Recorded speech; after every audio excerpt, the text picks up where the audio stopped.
My máme v sebe naše potlačené časti a existuje veľmi rýchly spôsob na to, ako ich okamžite uvidieť. Ja vám ho prezradím.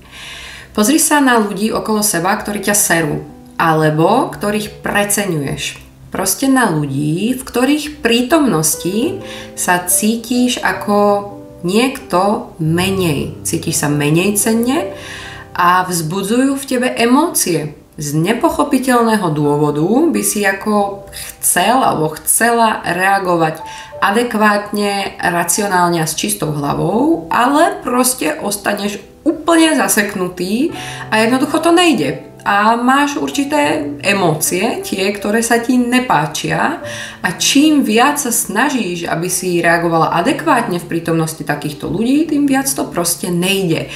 Možno sa snažíš ukázať určité kvality a proste ostaneš ako zamrznutý alebo zamrznutá.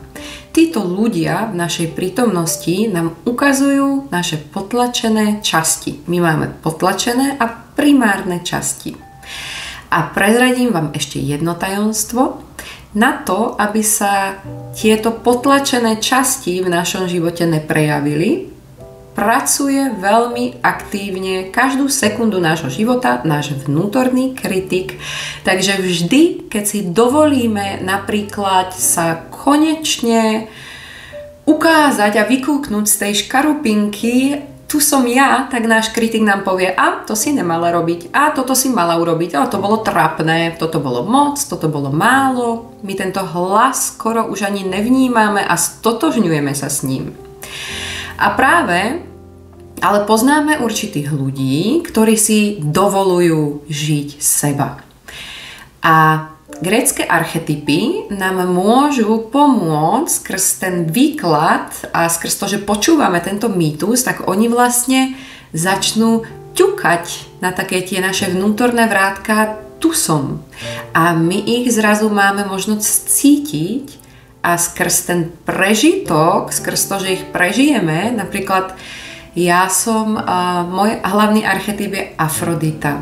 A to je teda zamilovanosť do života. Je to prežitok, je to dobré jedlo, dobrá hudba, je to proste prežitok prítomnosti. Je to obdiv každého momentu života, každého človeka. Je to obdiv mužov, ktorý si užívam. Je to niečo, čo keď si naplno dovolím prežívať, tak to väčšinou vzbudzuje nasranie, žiarlivosť.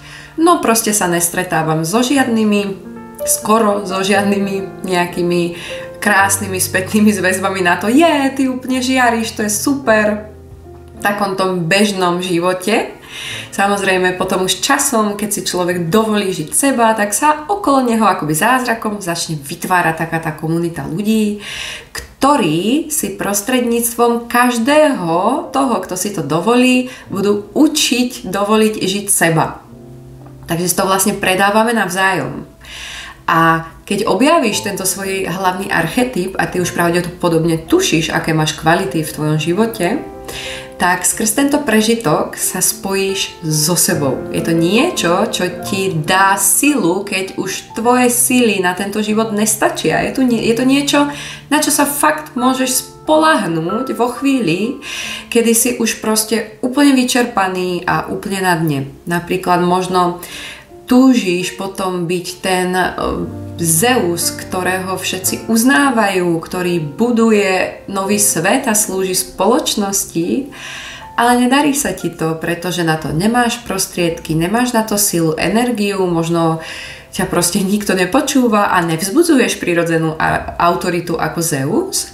A práve tomu Diovi, tak sa skloňuje Zeus, niečo môže brániť v tom, aby takto plne vystúpil z toho nevedomia a skrz teba bol prežitý. Ale to presne sa môže stať a my tomu môžeme napomôcť archetypálnou konšteláciou. A všetky tieto tajomstvá, táto grécka archetypálna psychológia, všetko toto sme sa rozhodli dať do jedného seminára, kde ťa zoznámime s tým, ako pracovať s mýtom. Ale nebude to nová informácia alebo návod na život. Naopak, tento seminár není bežná sebarozvojová vec, kedy ti hovoríme o tom, ako máš žiť a ako nemáš žiť a čo máš robiť, aby to bolo ideálne, bla bla bla. Je to proste pre ľudí, ktorí už dlho hľadali, hovno našli a uvedomili si, že ich to proste už nebaví, že by radi proste žili obyčajný život a boli šťastní a užívali si ho. Prežívali toho Dionýza, občas si proste odviazali ten opasok, odviazali sa proste zo všetkých tých pút a tých domnienok, ktoré ich držia a užili si ten život. A presne tu sa spolu pozrieme na tieto mýty, ktoré na seba necháme len pôsobiť. A ono sa to deje samé. Pretože keď chceme skutočne prežiť nejakú zmenu, ona proste sa nedeje, keď na seba tlačíme a snažíme sa niečo urobiť. Ona sa proste deje v tichu. Ona sa deje, keď sa uvoľníme, keď uvoľníme ten odpor k tomu, že potrebujeme niečo zmeniť, že potrebujeme teraz okamžite niečo urobiť. Tak presne v tejto chvíli sa začínajú diať zázraky. Takže ja vás pozývam na tento unikátny seminár už 30. novembra a bude znova v Prahe. Je už tretí v poradí, tentokrát aj pre mužov, aj pre ženy, pretože sa tam v rámci konštelácií chceme pozrieť aj na vzťahy týchto archetypov. Takže môžeš čisto náhodou zistiť, ku komu sa hodíš a ku komu sa nehodíš. Alebo tam môže byť ako veľmi jemne pomenované to, o čom ty už určite niekde vnútri v sebe tušíš, že je tvojim poslaním, ako sa dneska hovorí, ale to prežiješ skrz to, že sa toho dotkneš v sebe. Není to skrz to, že by ti to niekto vysvetľoval alebo dával návod na život. Takže ja sa na vás všetkých budem moc tešiť a verím, že si to spolu neskutočne užijeme.